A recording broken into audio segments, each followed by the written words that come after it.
The antiseptic smell of Manchester Royal Infirmary's fourth floor had become as familiar to Kalina Brooks as her own reflection. After 18 months working the night shift, she knew every sound the old building made, the wheeze of the heating system, the distant hum of the ICU machines, the soft shuffle of patients' slippers against linoleum floors that had seen decades of hope and heartbreak. Tonight felt different, though, heavier somehow. Her father, Patrick Brooks, lay motionless in bed 4B, his weathered hands resting on the thin hospital blanket.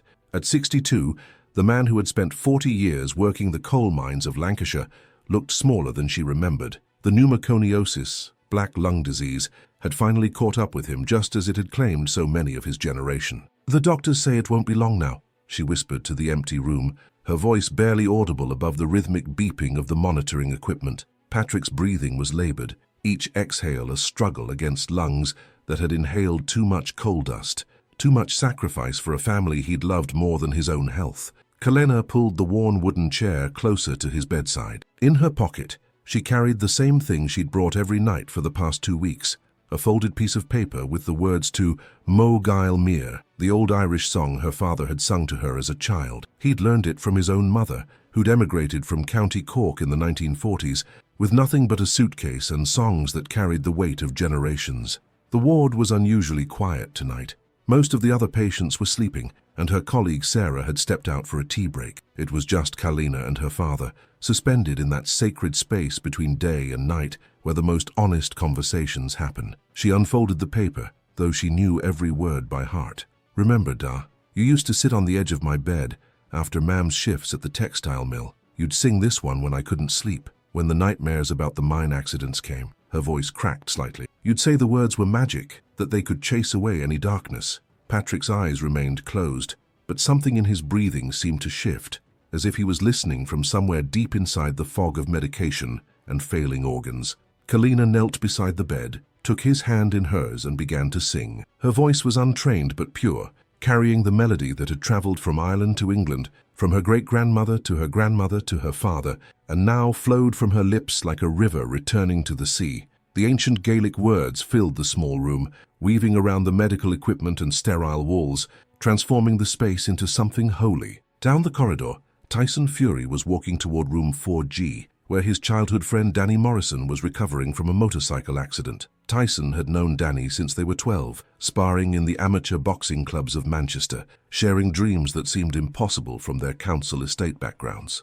Tonight, he'd driven straight from his training camp to check on his mate, still wearing his tracksuit and carrying a bag of Danny's favorite sweets from the corner shop they'd frequented as kids.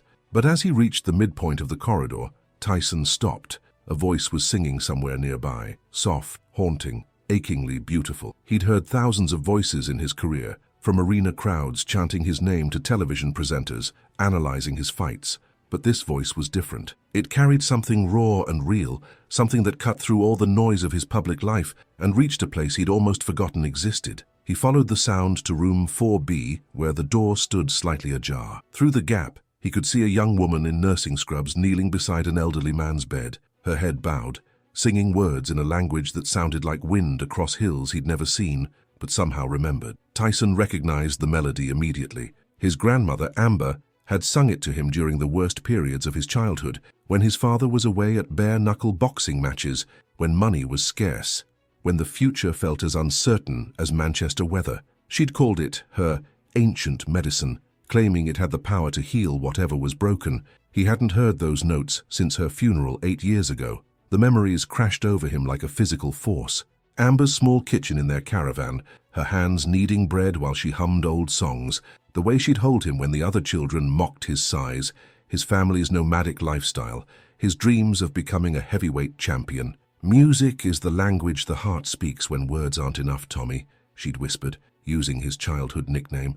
"Remember that when the world gets too loud." Now standing in this hospital corridor in his designer tracksuit, with all his championships and fame and fortune, Tyson Fury felt like that scared little boy again. The woman's voice was reaching into places success couldn't touch, stirring up grief he thought he'd buried. Kalina finished the verse and paused, gently stroking her father's forehead. Patrick's breathing seemed calmer now, though his eyes remained closed. She was about to begin the chorus when she sensed someone behind her. She turned and froze. Tyson Fury, 6 feet 9 inches of heavyweight champion, stood in the doorway with tears streaming down his face. For a moment, neither spoke. The monitors continued their electronic rhythm, but everything else seemed suspended in silence. "I'm sorry," Tyson whispered, his voice hoarse. "I didn't mean to intrude. I was visiting my friend down the hall and I heard—" He struggled to find words that could explain what her singing had done to him. "That song. It was my grandmother's favorite. She's been gone 8 years and I haven't heard it since her funeral." Kalina's initial shock gave way to something softer. She recognized the pain in his eyes, the same look she'd seen in her own mirror every morning since her father's diagnosis. "Mogele Mia," she said quietly. "My father taught it to me. He's—" She glanced back at Patrick, whose breathing had grown more labored in the past few minutes. "He's not going to wake up again, is he?" The question hung in the air between them. Tyson had been around enough loss, in boxing, in his family, in his own battles with mental health, to recognize the particular weight of impending goodbye. "I don't know," he answered honestly, "but I know that what you just did, what you're doing for him, it matters more than you might realize." Kalina wiped her eyes with the back of her hand, leaving a slight smudge on her nursing uniform. "He used to say that music was the only thing that couldn't be taken away. Not by poverty, not by sickness, not even by death. I always thought he was being dramatic, but tonight," she looked at this unexpected visitor, this man she'd seen on television and in newspapers, whose face was known around the world, and saw something she hadn't expected. Vulnerability, genuine human connection in a place where such things felt precious and rare. "Would you—" Tyson hesitated, then stepped fully into the room. "Would you mind if I sat with you for a bit? I think my friend can wait a few more minutes." Kalina nodded toward the empty chair beside her father's bed. As Tyson settled his massive frame into the small hospital chair, she noticed his hands were shaking slightly. "Tell me about your grandmother," she said softly. And in that sterile room, surrounded by the machinery of modern medicine, two strangers began to share the kind of conversation that only happens when grief creates a bridge between hearts that might otherwise never meet. Tyson's voice was barely above a whisper as he spoke about Amber. "She raised me more than anyone else, really. My mam was always working, my dad was— well, he had his own struggles. But Amber, she was constant, like a lighthouse in all the chaos of growing up fury." Kalina listened, her hand still resting on her father's arm. There was something deeply moving about hearing this giant of a man, someone who'd faced down the world's most dangerous opponents, speak with such tenderness about an elderly woman who'd sung him lullabies. "She never learned to read properly," Tyson continued, his eyes distant with memory. "Left school at 12 to work in the fields, but she had hundreds of songs in her head. Traditional Irish ones, English folk songs, hymns she'd learned in church. She said they were her library." Patrick's breathing changed suddenly, shorter, more labored. Kalina immediately checked his pulse, her nursing instincts taking over. The monitors showed what she already knew. His body was beginning to shut down. "Da," she whispered, leaning closer. "I'm here. I'm right here." Tyson watched the scene unfold, recognizing the moment he'd experienced with his own grandmother. The terrible helplessness of loving someone you couldn't save, the desperate need to offer comfort when words felt inadequate. "Sing to him again," he said quietly. "Please. I think he can hear you." Kalina looked uncertain. "I don't know if I can. My voice is—" "Your voice is exactly what he needs," Tyson interrupted gently. "Trust me. I've heard crowds of 90,000 people, but nothing ever sounded as beautiful as what you were singing when I walked past." She took a shaky breath and began the song again, her voice stronger this time. Tyson found himself remembering not just the melody, but the feeling of being wrapped in unconditional love. He began to hum along, then gradually added his own voice to hers. The effect was immediate and profound. Patrick's facial muscles relaxed visibly. His breathing, while still labored, seemed to find a rhythm that matched the ancient melody. And most remarkably, his right hand, the one Kalina wasn't holding, began to move slightly as if he was trying to conduct music only he could fully hear. "He's responding," Kalina breathed, tears streaming down her face. "Da, can you hear us?" Patrick's eyes remained closed, but his lips moved almost imperceptibly. Kalina leaned in close and heard the faintest whisper, "My girl, my beautiful girl." Tyson continued humming, giving father and daughter space for what might be their final conversation. He thought about all the times he'd dismissed his grandmother's belief in the healing power of music as old-fashioned superstition. Now, watching a dying man respond to his daughter's voice, he understood what Amber had been trying to teach him. "She knew this song too," he said softly when their voices faded. "My grandmother, She sang it when she was homesick for Ireland, even though she'd been in England for 60 years. She said some songs don't belong to any one place, they belong to the heart. A knock at the door interrupted the moment. Sarah, Kalina's colleague, peered in looking concerned. "Cal, I need you to sign off on the medication charts for Ward 6, and there's a family in room—" She stopped mid-sentence, recognizing the famous visitor. "Oh, I'm sorry, I didn't realize." "It's fine," Kalina said, reluctantly standing. "I'll be right there." She started to leave, then turned back to Tyson. Would you stay with him? Just for a few minutes? I know it's a lot to ask, but I don't want him to be alone, and you seem to understand." "Of course," Tyson replied without hesitation. "Take as long as you need." Alone with Patrick, Tyson found himself studying the man's weathered face. Here was someone who'd worked his entire adult life in dangerous, backbreaking conditions to provide for his family. Someone who'd probably never earned in a year what Tyson made in a single fight. Yet there was a dignity in those lined features that no amount of money or fame could purchase. "She's a good girl, your daughter," Tyson said aloud, feeling slightly foolish for talking to an unconscious man, but somehow compelled to continue. "Proper good. The way she sang to you. So that's love in its purest form, that is." To his amazement, Patrick's eyes fluttered open, just for a moment, and seemed to focus on Tyson's face. The dying man's lips moved again, and this time his voice was clearer. "Take care of my girl." The words hit Tyson like a physical blow. Here was a man using possibly his last conscious moment to worry about someone else's well-being. It was the kind of selfless love that cut through all pretense and showed what really mattered in life. "I will," Tyson promised, though he wasn't entirely sure what that commitment might mean. "I'll make sure she knows how much you loved her." Patrick's eyes closed again, but his breathing seemed easier, as if he'd completed some essential task. When Kalina returned 20 minutes later, she found Tyson sitting quietly beside her father's bed, occasionally humming snatches of the old Irish melody. Patrick appeared more peaceful than he had in days. "How is he?" she asked. "He woke up for a moment," Tyson said. "He spoke about you. He wanted me to—" He paused, searching for the right words. "He wanted me to tell you how proud he is, how much he loves you." Kalina nodded, tears flowing freely now. She'd known this conversation might be coming, but hearing it secondhand from this unexpected messenger made it feel both more real and somehow easier to bear. "There's something else," Tyson continued, his voice gaining strength as an idea began to form. "What happened here tonight, what your voice did for him, for me, it's something special, something that should be shared." He leaned forward, his expression intensifying with the focus that had made him a champion. "I want to do something. Tomorrow night, if you're willing. I want to bring some musicians here. Not for cameras or publicity, just for the patients and families. Music like what you shared tonight. Real music, honest music." Kalina looked puzzled. "I don't understand. Why would you want to do that?" "Because your father was right," Tyson said simply. "Music is the one thing that can't be taken away. And if it can bring a moment of peace to people facing the hardest times of their lives, well, that seems like the best possible use of whatever influence I have." As if responding to their conversation, Patrick's breathing became more regular, and for the first time in weeks, he appeared to be sleeping naturally, rather than fighting against his failing body. "He looks peaceful," Kalina observed. "He is," Tyson agreed, "and tomorrow we're going to make sure that peace spreads a little further."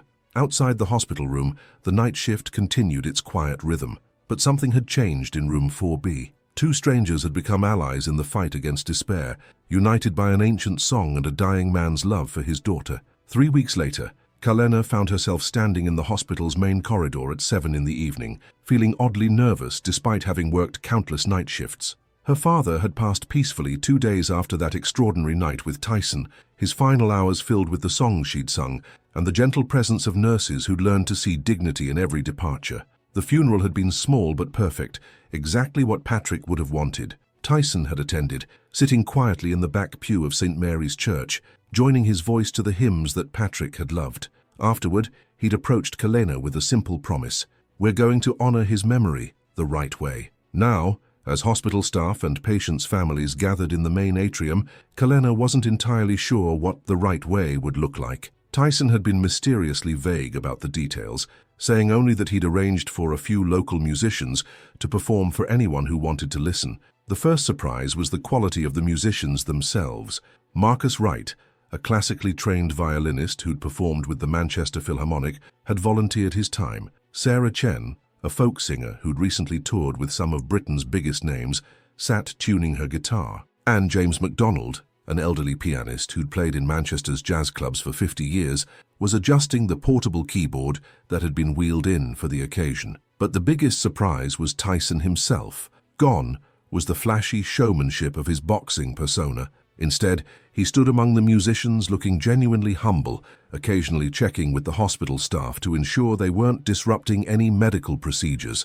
"I can't believe he actually did this," whispered Sarah, Kalena's colleague, as they watched the setup. "And look, no cameras, no reporters, just music." Dr. Margaret Hayes, the ward supervisor who'd initially been skeptical about the whole arrangement, approached Kalena with an expression of wonder. "In 30 years of hospital work, I've never seen anything like this. Mr. Fury insisted on paying for everything himself, the musicians' fees, the equipment rental, even the refreshments for the families, and he's asked for no publicity whatsoever." As the small crowd settled into the mismatched chairs that had been arranged in a semicircle, Tyson stepped forward. His usual booming confidence was replaced by something gentler, more authentic. "Right then," he began, his Manchester accent more pronounced than usual. "A few weeks ago, I met someone in this hospital who reminded me why music matters. Kalena Brooks was singing to her dying father, and in that moment, she did something more powerful than any punch I've ever thrown. She gave him peace." He gestured toward Kalena, who felt her cheeks burning as the gathered crowd turned to look at her. Her dad, Patrick, was a coal miner who raised his daughter on Irish songs and unconditional love. He never had much money, never saw his name in lights, but he passed down something more valuable than any championship belt, the knowledge that music can heal what medicine sometimes can't touch. Tyson's voice grew stronger as he continued. "So tonight isn't about me or these incredible musicians who've donated their time. It's about carrying forward the tradition that Patrick Brooks lived by. It's about creating moments of beauty in a place where people are fighting the hardest battles of their lives." He nodded to Marcus, who began playing a soft violin melody that seemed to wrap around the hospital's sterile edges like a warm embrace. Sarah joined in with her guitar, followed by James on the keyboard, creating a soundscape that was both contemporary and timeless. What happened next exceeded everyone's expectations. Mrs.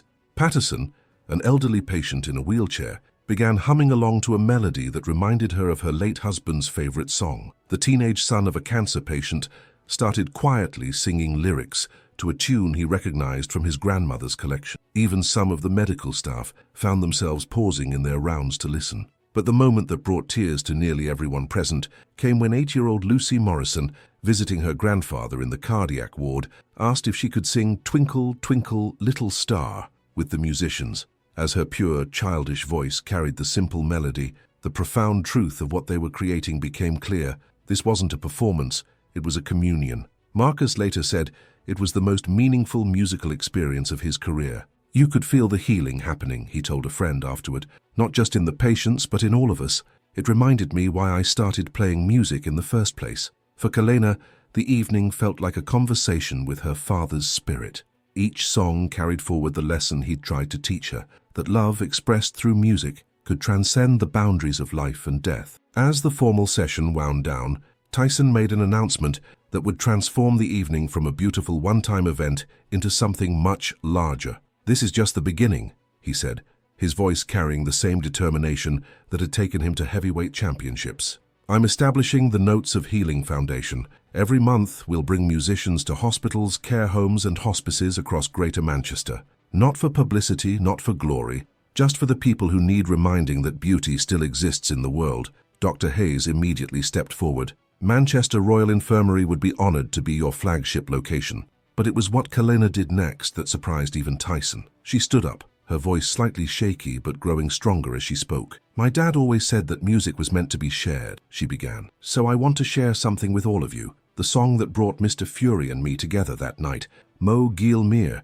It's Irish for my gallant hero, and it's been passed down through generations of people who had nothing but their voices and their hope."